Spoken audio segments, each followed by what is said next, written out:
Smack talking where the legends live and the rookies get schooled in law.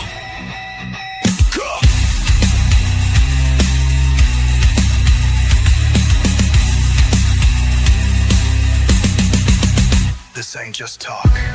This is Smack Talking Raw. You ready, Pinky? Judge always Ron. Let's lay the smack down. Boom!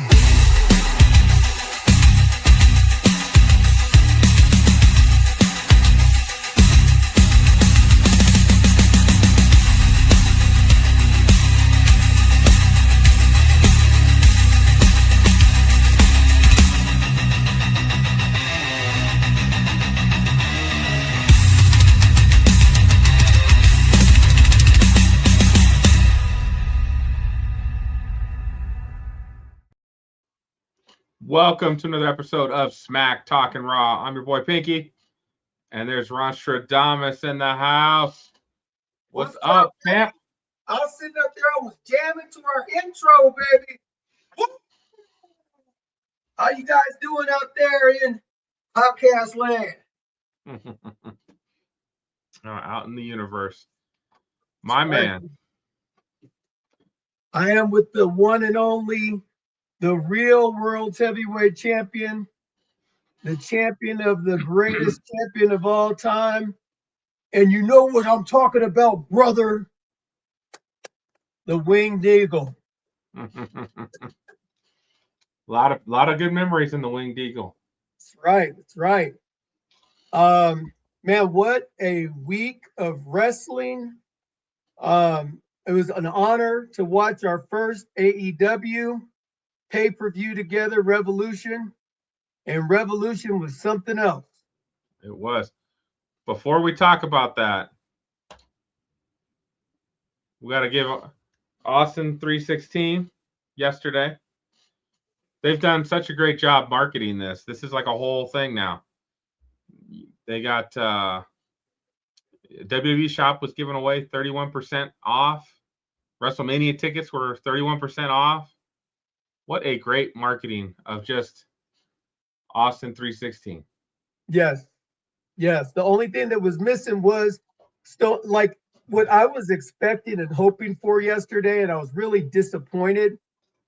I was expecting the glass to break and Stone Cold to come out and start the show and just have it like at a fever pitch from the beginning. You know, whenever that dude makes a comeback and shows, that's right. Anytime Stone Cold shows up and he comes in and he opens up some beers and gets things going, it just gets the fans rolling, right? And so I was expecting that yesterday, but I mean, Stone Cold Steve Austin, in my opinion, he is the greatest of all time because he came over after a desperate situation of leaving WCW, going to ECW. They came in with the ringmaster idea, and then all of a sudden, he came up with this idea of this Stone Cold Killer, and he was going to make him great. And kudos to you, Austin. What? I said kudos to you, Austin. What? I said, what? What? I mean, his what is just as popular as the woo today. You know what I'm saying? So kudos to you, Stone Cold. Cheers to you, brother. And happy 316 to you yesterday. I mean, I'll just never forget the feud he had with Vince McMahon. Like, just changed everything. Just everything. It was amazing. I was at that Royal Rumble. That's the only Royal Rumble that I've been to. And that's the one where Vince McMahon actually won the Royal Rumble, but they were fighting in the audience. And at that time, we didn't have the money to like partake being in the nice seats. So we were sitting in the cheap seats. And here's Vince McMahon and Stone Cold Steve Austin running between us. And don't forget, in that Royal Rumble, also The Rock and Mick Foley were in that Royal Rumble in an I Quit match. That's iconic too. Just FYI. Anyway, kudos to Stone Cold. I'll give it to you, partner. Go and do your thing. All right. Well, let's talk about Happy St. Patrick's Day to everybody out there. Happy St. Patty's Day. Enjoy us hanging out with us instead of out there drinking. Probably safer that way. But right. El Perro, you're the Hmm. first time I've seen you on here. Bring it, brother. I love it. Jetalyn Bassard, yes, sir. Yes, sir. Let's do this thing. We're Smack Talking Raw, and I'm Ronstradamus. The reason why I get that name is because most of the time my picks are pretty accurate to what's going to happen. We'll talk about where we're at as far as the rankings going into this year, where we have a nice dinner at the end of the year, which I can't wait for, especially since I ain't got to pay for. Anyway, back to the lesson at hand. So, go ahead, partner. I should have, since you're Ronstradamus, I should have asked for a handicap. Given me a couple picks just for fun. AEW Revolution. You were gracious enough to open up the house to the wrestling crew, and we came through. And I think at one point in the night, you were like, "This is almost too much." It was. I was watching it. I was like, this is just like my mind was overstimulated for the amount of hours that we had to watch, right?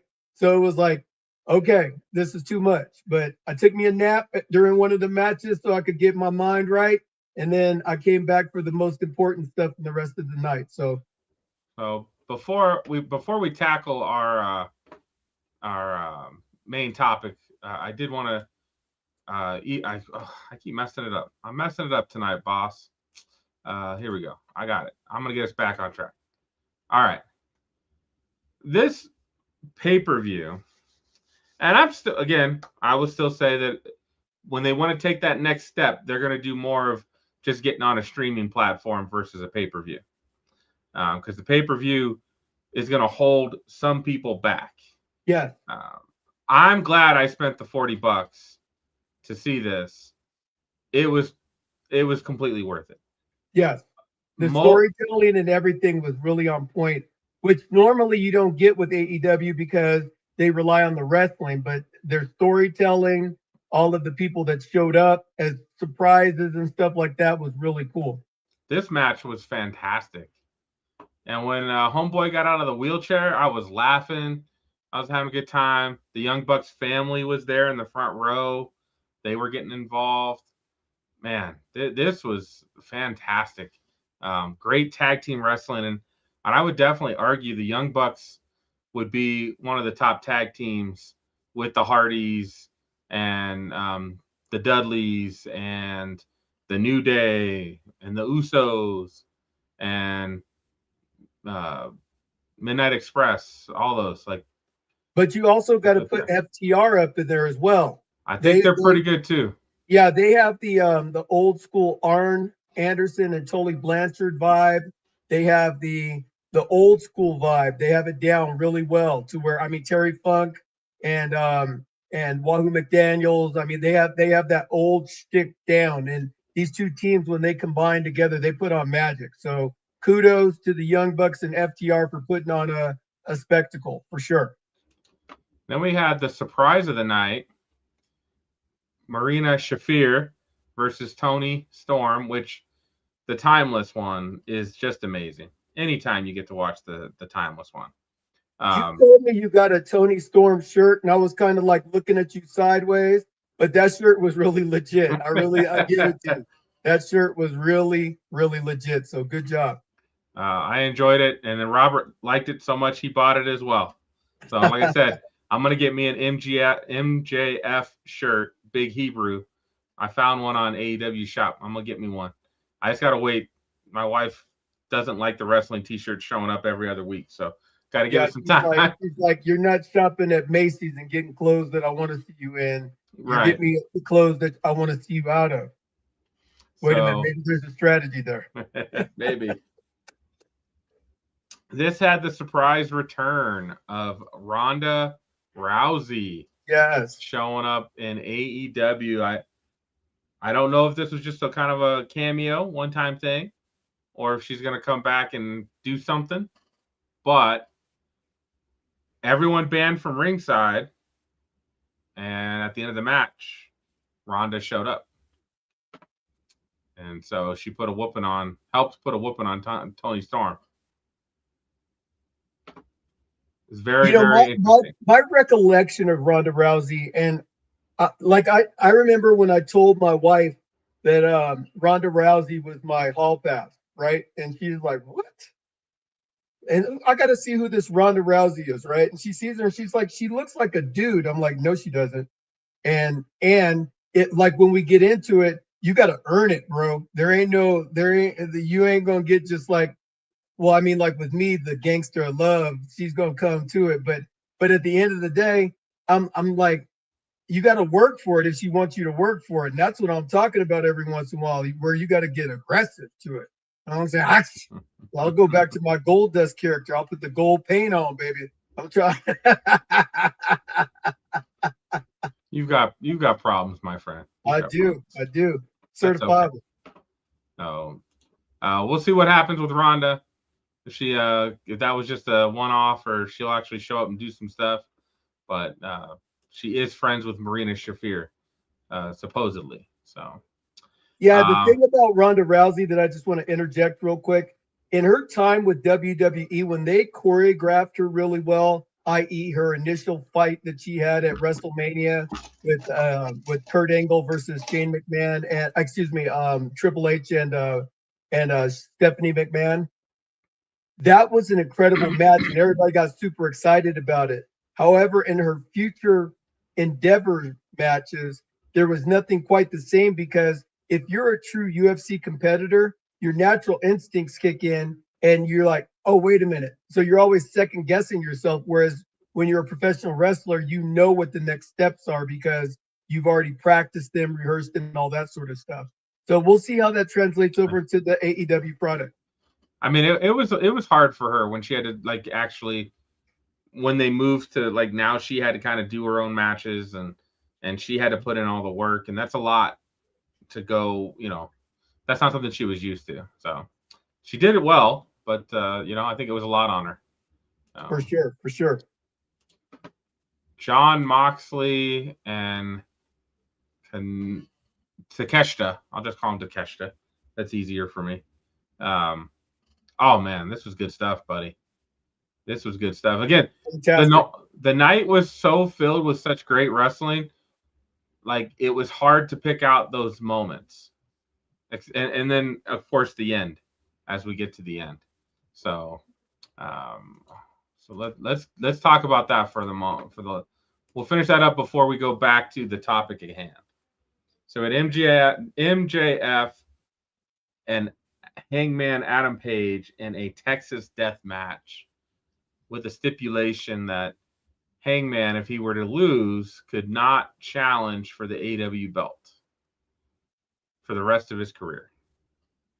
The thing that that you may not have paid attention to, and I didn't make mention of it on Sunday night, but it caught me late in the night on Sunday.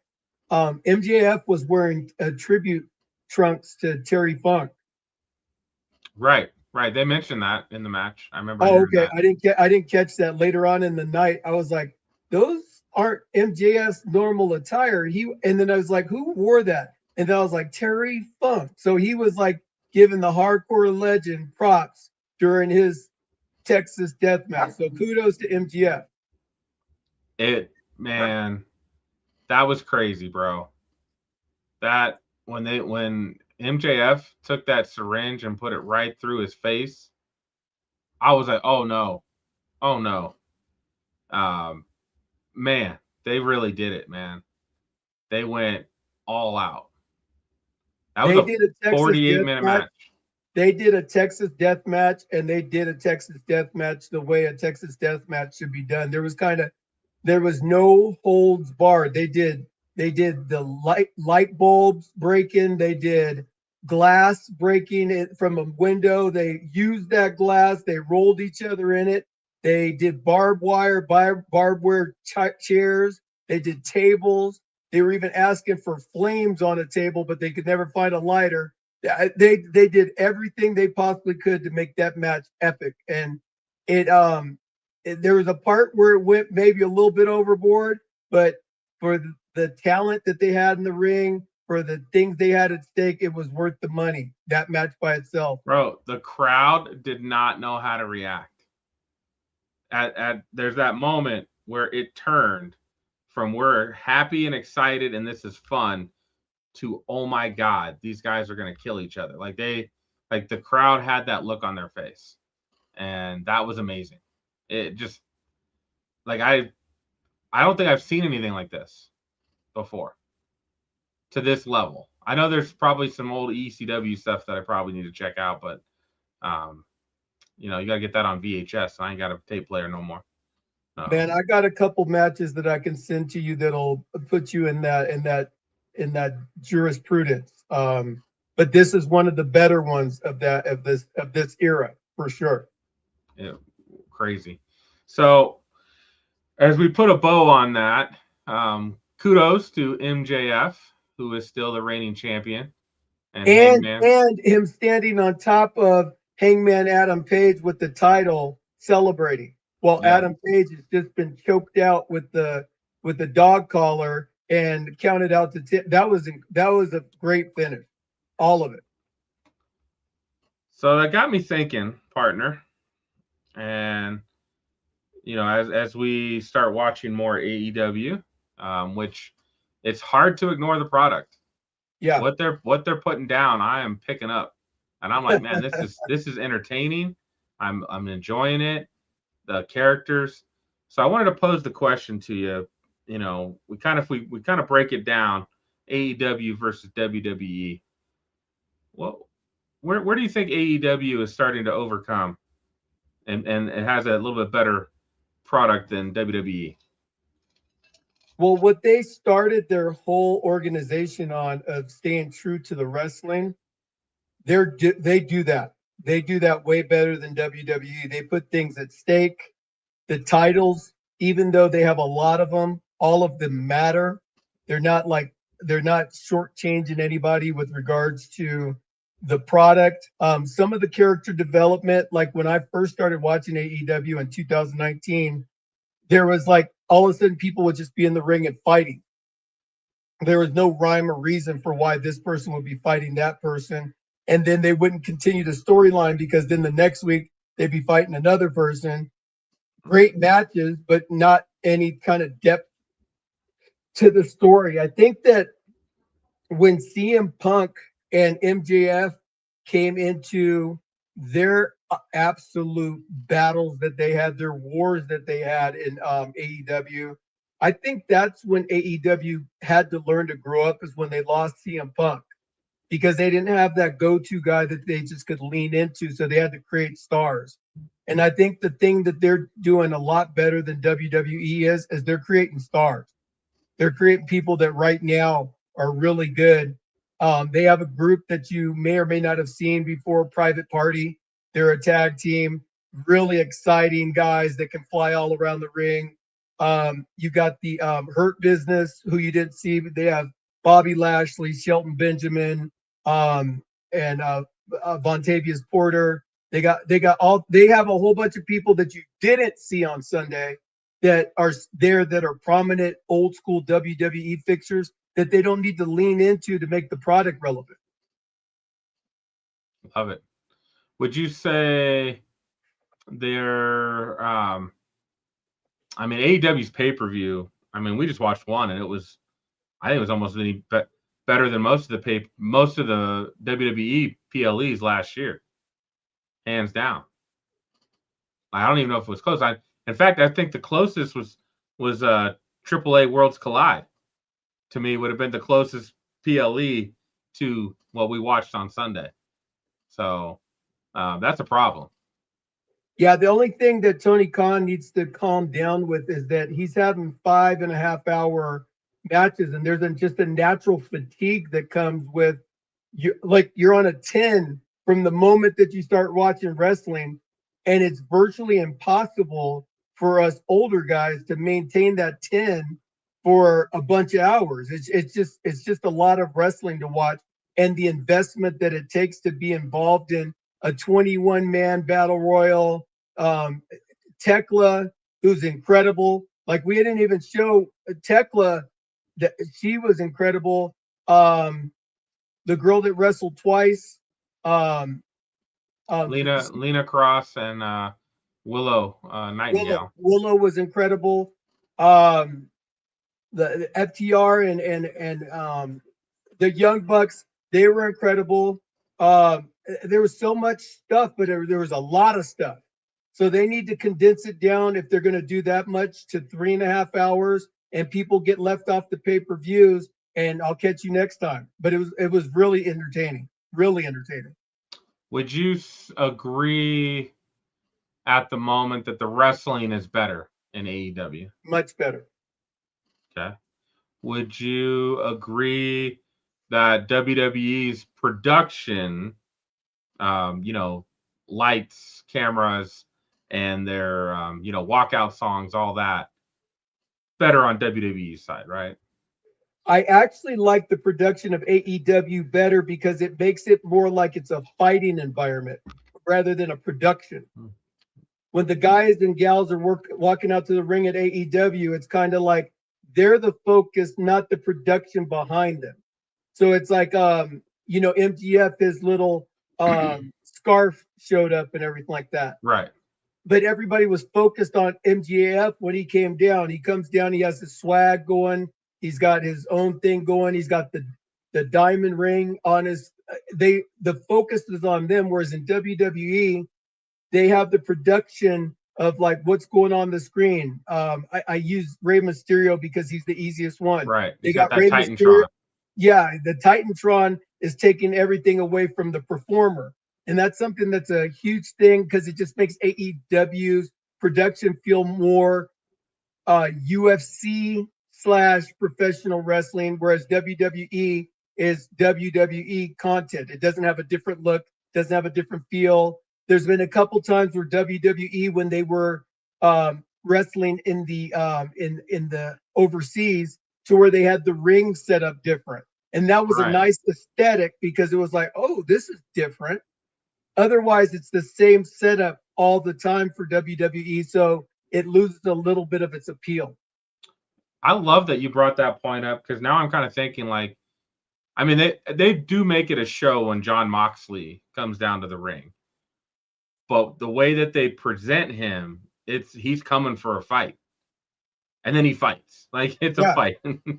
So I love that. Thanks, and I didn't think of it that way, Ron. That's a beautiful way of thinking about it because that's exactly right. And again, their ramp is really short too. They keep it pretty tight, but focuses on the performer versus and they keep their aisle wide though. So it's like you got all these flippity floppity guys doing it, and none of them are ever afraid that they're going to run into a fan or anything like that because they have a large runway this way. So it keeps a little bit of the distinction of the fans and the wrestlers separate from each other is another thing I like about that. What would you agree that the women's division of AEW is not quite on the same page as WWE at the moment? Correct. I like WWE's women. There's a couple things. Number one, when I was going through the women's roster of AEW, Tekla is a great wrestler, very Liv Morgan-ish. She's good to look at, and she can wrestle. I didn't really get that from any of the other girls that just were slopped. It was like they were found on the street. You can wrestle. Okay, come on, get in the ring. You know what I mean? Like, whereas WWE, it's like, okay, we're going to take you through we need to get you looking right, make sure that you're feeling all right because there's a certain demographic that you're going to get. And most of the time, the WWE nails it. I mean, Rhea Ripley, she's the oddball because she looks like something different. You know what I mean? Like, she ain't like, that's my girl. This is my girl, mom. You know, you're not bringing her home for that. You know what I'm saying? She. You are not bringing her home to mom or taking her to church on Sunday. That's for sure. Yeah, she's like, welcome to Brutality. No, you got to get out, chick. It's all good. You know, you got to go. You got to go. Gotta go. All right. So thumbs up, Pinky approved. This was great. Had a great time. I'm excited. That main event, and again, I know we felt, I want to say Robert, our buddy Robert, was like, man, at 9 o'clock I got to go, and I was like, oh man, the last match should be coming on because I'm used to WWE. There was still 4 more matches. I know. When you mentioned there was 4 more matches, and it was like almost 10. I was like, oh God, how are we gonna get through this? Because I was like, I already flipped through one match, which is we made it though. In fact, we made it, and my dad made it. He didn't sleep at all. Yeah. He came made it with through. Oh, all right. So we'll talk a little WWE, but now we'll probably talk. We'll probably bring AEW into the fold on a weekly basis as well. We'll catch up and see what's going on. One of the things that people missed, WWE fans may have missed this weekend, El Grande Americano became the Reyes de Reyes champion, tournament champion That's over the right. weekend. That's right. So next weekend on their show, AAA shows on Saturdays on YouTube or Fox if you're in Mexico. He will be presented with a big ass sword for winning this tournament. And I tell you, my man, did you see any of it? I didn't see any of it. All right. Mexico loves them some El Grande Americano. Loves him. Like everything about him. They were cheering him and booing original El Grande Americano. Like they were booing him. They were booing Santos Escobar.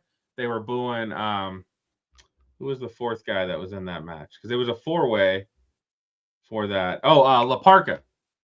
They weren't really booing La Parca, but they weren't cheering like they were cheering like for El Grande.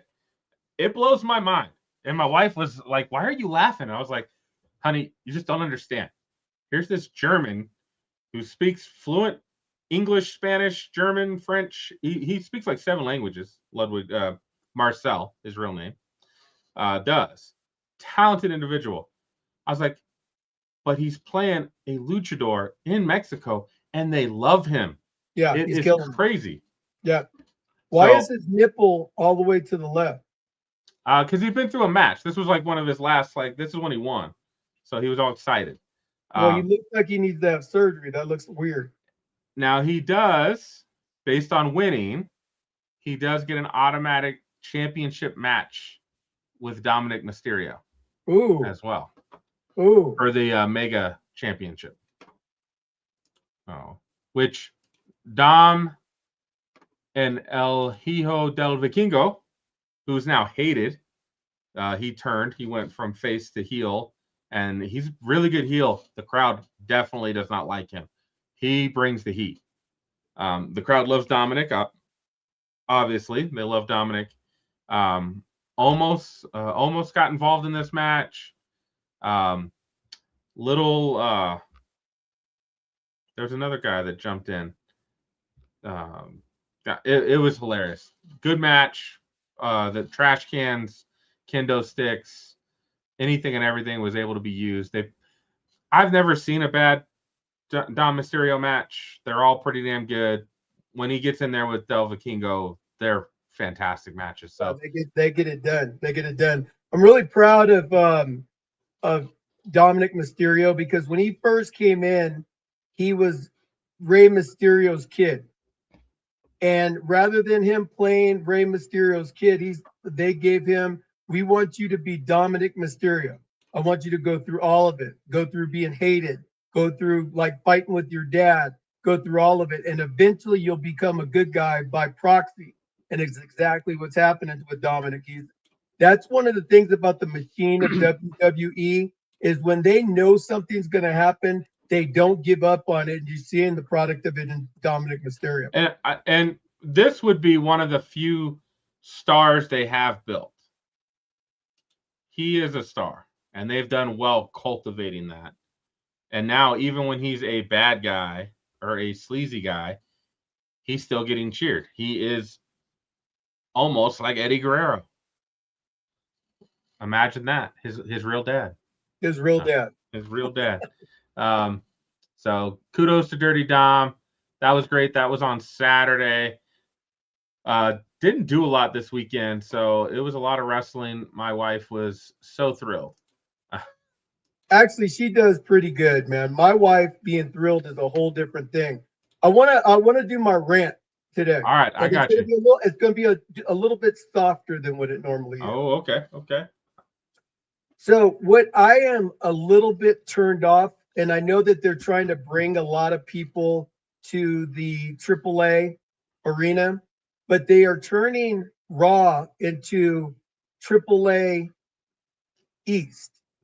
And so what's happening is you have a lot of people that don't necessarily speak the language that the broader scale of clientele are watching. So you're hearing a lot of silence in the audience. And that's a big thing of what sells professional wrestling is the audience. When you're watching it on TV, you get a feel for what's going on with the matches, the characters, and everything like that.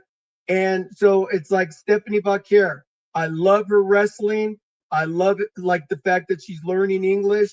I speak Spanish, so when she's speaking Spanish, I get it. But the thing that I'm just understanding is that the people that are in attendance aren't digging it.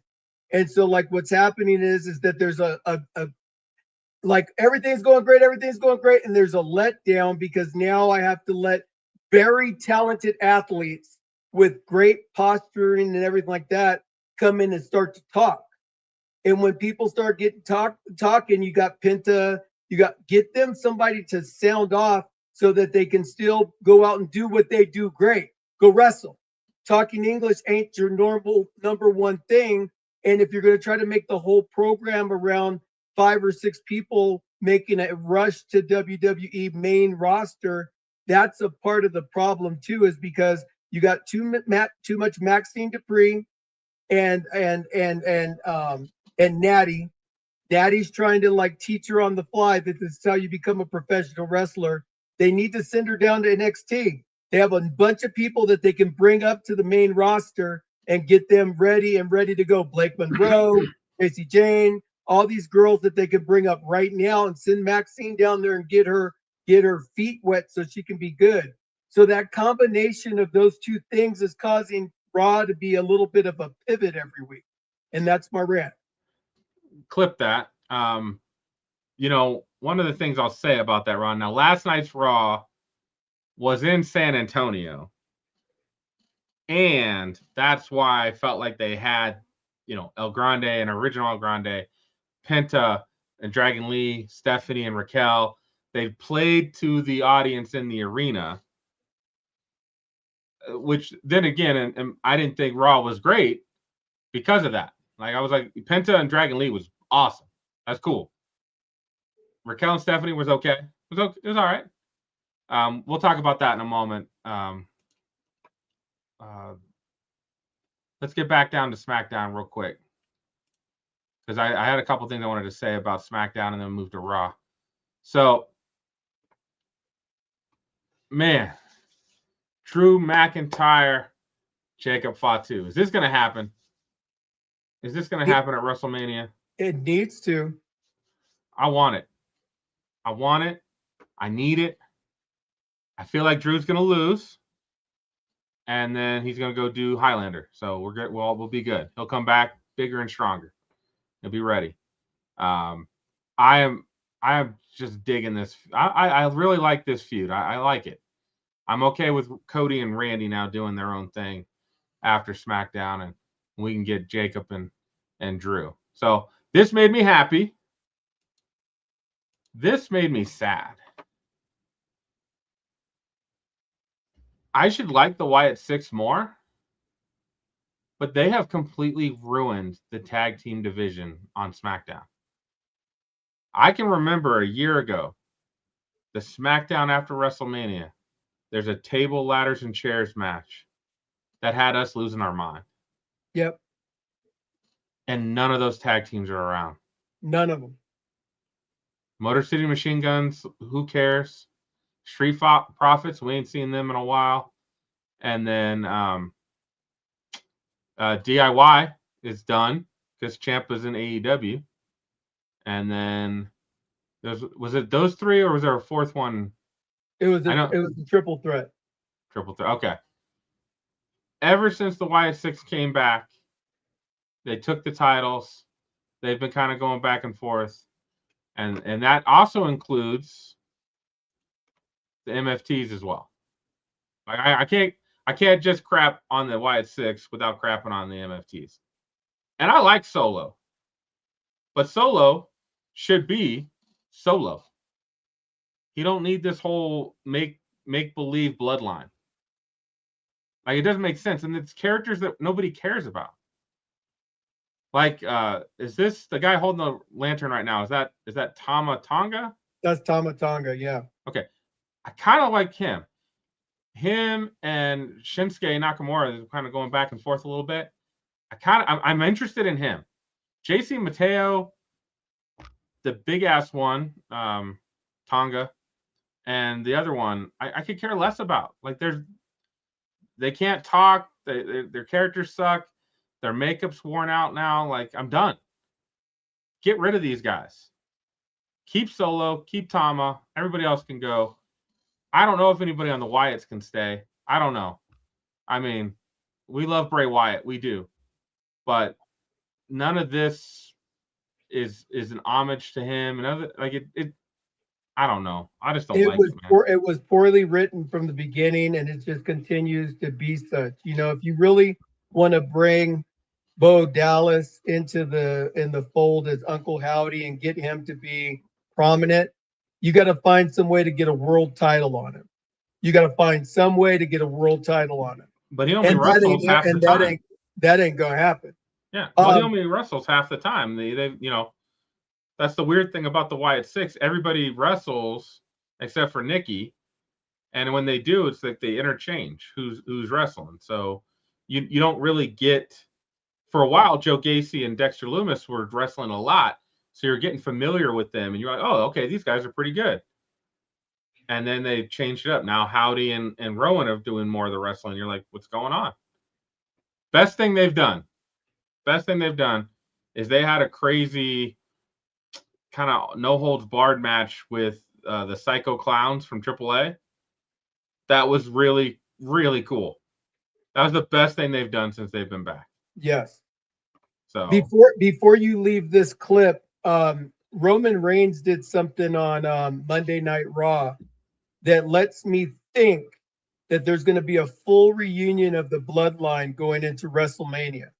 And that is, he looked down the camera and he said, you know, to all my cousins, all my family, anything before WrestleMania or anything after WrestleMania is yours.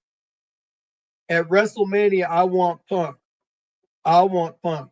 So I start to think to myself that Solo Sikoa is really not up to very much. Having him move to Monday Night Raw and be a part of the revitalized bloodline and just ditching the MFTs altogether, it seems like that's the direction that WWE is heading with regards to the bloodline, the full reuniting of them. I mean, you got Jay and Jimmy, you got Roman there. Sammy's not doing very much, and Solo's not doing very much. So I could see the potentiality of having those two switch over. Maybe the MFTs come over, maybe they don't, or whatever. But I think you're going to see a full reunion of the bloodline here in 2026. You know, and maybe that'll be fun. I won't say no to that. I was really tired of the bloodline when it finally ended, so I don't know how I feel about it coming back. But it's got to be better than this. The MFTs suck. All right. We're going to talk about something else that sucks. And she may not suck. But, bro. They listen. I know they listen. This girl moves no merch. She gets no reaction. No pop. It sounds like most of the locker room doesn't like her. Like, what are we doing here? The only thing I can think of is that they're waiting for Bianca to come back because they want Bianca to be the one or Naomi to be the one to take her out because that fulfills on that storyline. I think that come to WrestleMania, they're giving her a more credible competitor because you know, Rhea Ripley has the name, the nostalgia, and everybody goes in with the thought, oh, Rhea's going to just kill her. And I can only see that the only way to bail Jade Cargill out as well as Triple H on this one is to have Jade go over on Rhea in a very spectacular type of match. That makes me sad, Ron. I don't know if I can handle this no more. Bianca may never be coming back. She's been out a year for her finger, man. I don't know if she's ever coming back. She keeps Well, putting out videos. You don't know what Montez Ford is into. She keeps putting out videos like barely able to move her finger, man. Like chop that sucker off and let's go. You Ronnie Lott that thing. Let's go. Do what needs to be done. We need Jade Cargill to go. Save us, Bianca. I don't even like Bianca. You know, if I'm rooting for Bianca to come back, something's wrong. Well, this is all booking, though. That's one of the biggest problems with SmackDown is that they're booking. When Road Dogg Jesse James was in control of SmackDown, I mean, the whole program sucked. Every single bit of it sucked. And Jade Cargill, I think they just mailed it in that we're at least going to get her to WrestleMania. Let's get her a credible opponent, and then we'll have her beat Rhea Ripley, which will get people to be behind her a little bit. Have her have some more matches. If she doesn't pick up steam by SummerSlam, then we'll replace her with somebody else. So let's see. What else do we got going on here? We got this is the tag team I didn't know I needed. But I'm all right with it. I just like seeing R-Truth wrestle. You know, the fact that he's 50 something and he's out there doing his thing. I like that. So I have a question. When R-Truth was trying to join the Judgment Day and Damian Priest was giving him hell about it, how did they get integrated in? Because I didn't catch that.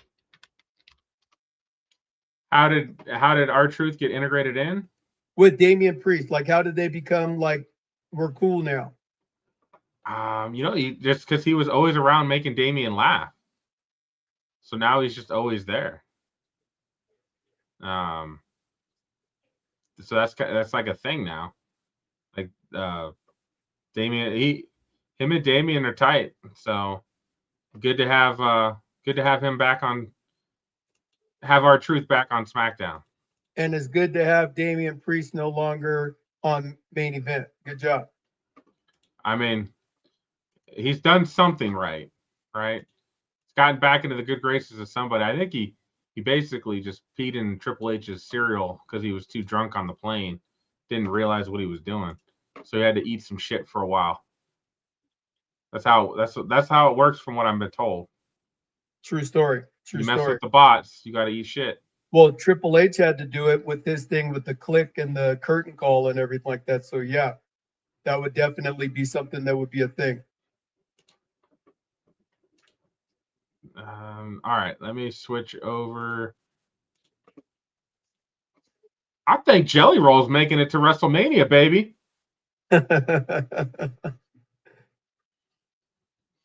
Jelly was rolling. He had them hips going. I was like, get it, Jelly. You do that, Kit Wilson. Jelly Roll loves the product. I wish that they could somehow get Bad Bunny to come back, because when that dude came in the little time that he was at WrestleMania and in Puerto Rico and everything like that, he not only has the presence of a superstar, he wrestles like a WWE superstar. So that was incredible. Bad Bunny is legit. And the rumor is he is coming out sometime this year, is the rumor. So, but Jelly's on SmackDown this week as well. So I've got a feeling Jelly's in WrestleMania, baby. Because he's got a whole summer tour going, which I think is like right in the middle of SummerSlam. So I don't know if he'll be making SummerSlam again, but he can make WrestleMania. Kit Wilson has cooled off so much. He was hot as a firecracker, his music and everything coming to the ring. And all of a sudden, he started drawing Jade Cargill reviews. Like when he comes to the ring, nobody's doing anything anymore now. Jobber. Yeah, he just well, he's got to be he's still got to be obnoxious enough that you like him, but then you also want to see him get punched in the face. That's his job. And I think my buddy Danhausen has taken some of his comedic relief away, and that's cooled him off a little bit as well. Oh, Danhausen. Good job, Dan. Danhausen. All right, so I am of the belief Kiana James is going to steal that U.S. title from Julia. is going to happen. She needs to, because she's got, I mean, Julia has got a look and she's incredible as a wrestler, but again, she doesn't speak the language very well. So you got to have somebody that's got the belt that can represent and articulate a feud, right? Asuka was the greatest champion ever, but like when it came down to it, you put a nobody messed with Asuka, right? And it's like, all right, cool. You know, like what else you got? Well, she does that really weird English, Japanese. We don't angry, not angry. Like she does it really well. But again, she's been doing this for years now, so she's taught herself that. Julia needs to get there, Yeah, but I don't know how long they're going to give her to get there, which is unfortunate because she is a fantastic wrestler. fantastic wrestler. But yeah, when she comes out, man, nothing. We like her because we watched her in NXT, so we're like, yeah, Julia's awesome. Well, I watched her when she was in NJPW, New There's that Japan too. Pro Wrestling and everything like that. So she has all of the skill sets that you want in a professional wrestler, but if you don't have the like Kiana James, she's Purdy, right? So people don't want to see her in the background of the girl that they don't understand for a whole long time. Period. Right. Here was the prettiest moonsault, Tiffany, and I guess it sounds like Tiffany is coming for the U.S. title. Is actually what's happening. Yep. So she's probably going to get that pretty quickly. The moment of the night. I mean, well, there's a crazy moment of the night, but the wrestling moment of the night for me was Jacob Fatu and Trick Willie. That was so much fun, and I think they both showcased. They both look great. We had some shenanigans happen that caused Jacob Fatu to lose. But what'd you think of that match? Man, I thought that they had backed themselves into the corner with putting Trick Williams and Jacob Fatu in the ring with each other, because there's no upside to either one of them winning at the expense of the other person. And throw in Drew McIntyre to it, and it made both of them still look strong while still giving Trick Williams that push. Also gave some gasoline to the feud between Fatu and McIntyre. So that was crucial. Yeah, are we gonna find out who knocked Fatu's teeth out? Are we gonna get the conclusion of that at all? I think it eventually is going to come to that it was Cody Rhodes. Like 2 years from now? I don't know, but at some point in time, it's going to come down that it was Cody Rhodes. All right. Well, corporate Cody, as Drew will call him, got to meet up with his longtime friend Randy Orton and do a contract signing. And you know, when there's a contract signing, it's just not signing a piece of paper. Something's got to happen. Something's got to happen. And something happened, it did. Now, this was really, really good because last week when we were breaking down on the show, hey, Cody won the title back from Drew. He's going to face Randy Orton. And you talked about, are we doing heel Randy versus face Cody? Are we doing heel Cody versus face Randy? What are we going to do? They answered that already for us, Ron. And this is how we're going to try to build a feud for the next 4 weeks. The interesting thing in that is that as much as Randy turned heel, we gave the fans what they wanted, which was Randy Orton turning heel. So there were the egregious cheers that went along with that, like, yeah. So I don't know if at some point in time you might see a double turn. They're going to turn Cody at some point, but it's not right now, man. They just wait till Oba is much bigger and selling more T-shirts, and then we might be able to get to where we could do that. But right now, Cody's the main merch guy. He's the hero. He's the one that's got to overcome the odds. He's going to be face all. He's going to be face all of 2026. I'd put money on it. All right, So, I like it. This was great. Cody ending up in the stairs.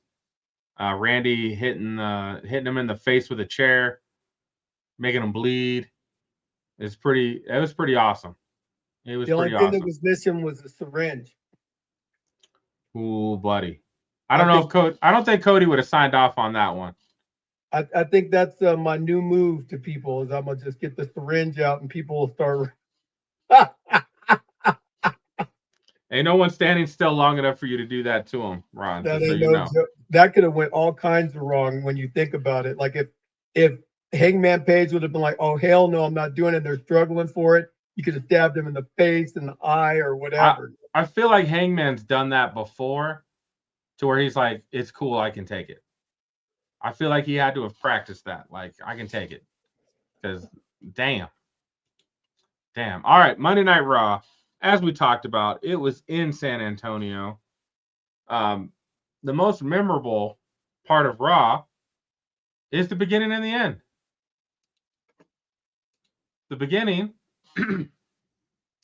we have Seth Rollins and his hooded squad run all over the place, and him calling out Paul Heyman.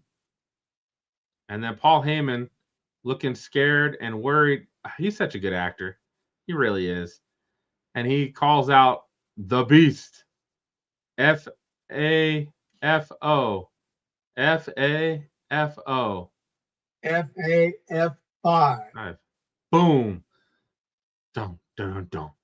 And he came down and he literally ran through some of these poor guys. I was like, oh, shit. Yeah. Brock Lesnar is a beast. And you know what? He could be a beast easily until his 60s. Because, I mean, the way he just throws people around, that's just God-given strength right there. He's amazing. And I didn't think it was going to happen. And then the Oba chance happened. And then we got this. Look at that face. Brock Lesnar, something happening to Brock Lesnar that I don't know if he's ever seen before. Look how high up he is. Way up in the sky, and he takes a fall from grace. Yes. He takes a fall from grace. And I love that they did this for Oba, because I'm like, why are we messing around with Oba? Him beating up all these mid-carders doesn't make him look stronger in my eyes. I already know how strong he is. He used to whoop Trick Willie's ass. Like he didn't mess around. He's the ruler. Like, you don't need to mess around with all these mid-carders. This is what we needed. And then I don't know if you caught it, but when Oba is standing over him, Brock Lesnar's got it. He's like leaning up, and he's telling him, "Put your foot on my chest." Yeah, I caught that he was having a conversation with them for sure. Because this is your moment, kid. I'm putting you over. I'm looking scared. I'm looking weak. This is your time now. And then also he pointed at the sign, so I wonder if he told him to point to the sign too, so that like officially makes it that they're having a match at WrestleMania. So, and they are. It was announced that night, so we are good. The people have what we want. Now I don't know how. Like, again, depending on how long Lesnar's here, I don't know. The rumor is he's retiring at SummerSlam. Is the rumor? Could be true, maybe not. But if he's retiring at SummerSlam, I feel like you can't have him get demolished at WrestleMania, because then are you just going to have him face Gunther at SummerSlam and take his ass out again? Right. He goes out with a whimper instead of like a beast, right? We don't want that. Maybe Brock Lesnar wins Money in the Bank and challenges the champion at SummerSlam, wins the title, and then retires and leaves it out. So now they have to have some kind of tournament or whatever to like make it happen. They got to do something to spike WWE up. So, and then I did want to mention this match, the Stephanie Vaquero Raquel Rodriguez match. And Stephanie's getting her ass beat at the end after she won. She's getting beat up by Liv and Raquel. And then Io Sky comes down. But there's been really no interaction. They've had a match. They've got some respect amongst each other. But there's not been, like, they're not friends. They're not doing background segments. Io comes down, helps get her up, and takes a good licking for it. And then we don't see Stephanie go over and make sure Io's okay. Like, I don't know. This whole thing that whole getting Io involved in this just didn't make sense to me, in my opinion. Stephanie just doesn't have any friends. She had Nikki Bella for a while. She doesn't have any friends, so somebody just stood up for her. And Io doesn't have Rhea right now at the moment, so maybe Io's just trying to strive out to see who's going to be my next Rhea. Maybe that's it. And then we've got the Danhausen update. We're going to do a weekly update until he wrestles. We'll see if that ever happens. All I know, this dude came out with a t-shirt cannon. And not just like your normal t-shirt cannon where it's just like this little one. This thing was like a full-on rocket launcher. Yes. Launching t-shirts. Yes. And that's like his t-shirt is the #1 selling t-shirt. It should be here in 2 weeks after they ship it. He's moving merch. At some time we got to wrestle though. Come on, Dan. Your fans need you to wrestle. Well, some parts of it is the character development of it, right? Because at the end of the day, when you have a wrestler that just starts coming in wrestling, like at some point in time, he's going to lose. He's not going to be on a Bill Goldberg streak. So you got to kind of build his character so people get behind him a little bit. And then if they're smart, they turn him loose and have him do some stupid stuff at WrestleMania to where Backlash, they get another opportunity to get a peek at Danhausen wrestling because he's making up for something that happened at WrestleMania. So, definitely don't want him on the card of WrestleMania. Yeah. I mean, he could be on Raw or SmackDown. You know, he could be on SmackDown Friday before WrestleMania. He could be on Raw on Monday. Like, he could do double duty. Who should his first opponent be? The Miz. The Miz. You like that? Yep. And who did he just curse? Didn't he curse? Grayson Waller. Grayson Waller. Grayson Waller's already cursed. He didn't need that. His career's already gone down the toilet. Oh, poor guy.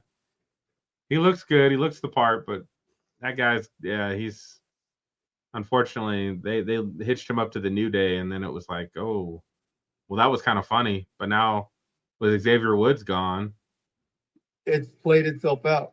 It's gone. It's done. Yeah, poor Grayson Waller. All right, partner, tell the people what's up. We're not going to talk about Punk and Roman? Oh, did I have a Punk and Roman? You know what? I didn't, but let's talk about it. Yeah, let's do that.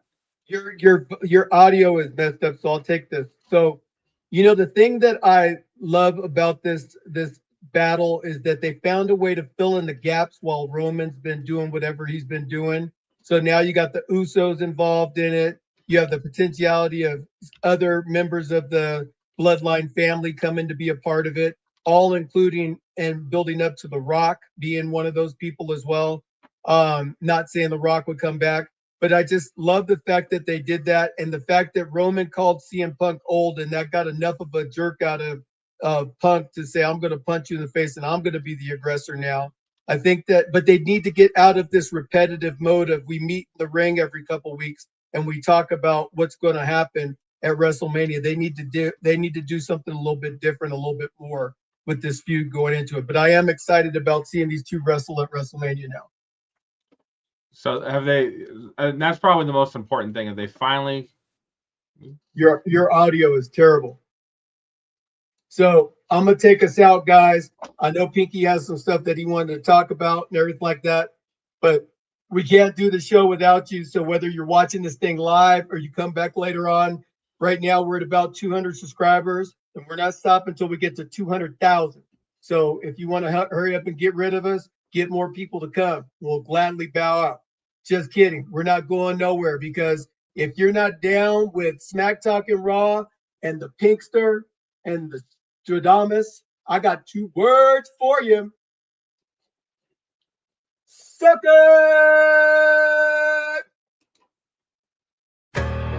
Yeah. Smack Talking Raw. Ron and Pinky in the house. We the main event, yo, the crowd gon' scream. Cena hit the ring, you can see me theme. See a punk pipe bomb, truth getting told. Stephanie Vaquer in the ring looking bold. Pinky's on the mic, Ron's got the play. Dropping hot takes every single day. Mike's blaze, crowds wild, energy tall. Monday night vibes, we bring it on. From the top rope talk to backstage brawl.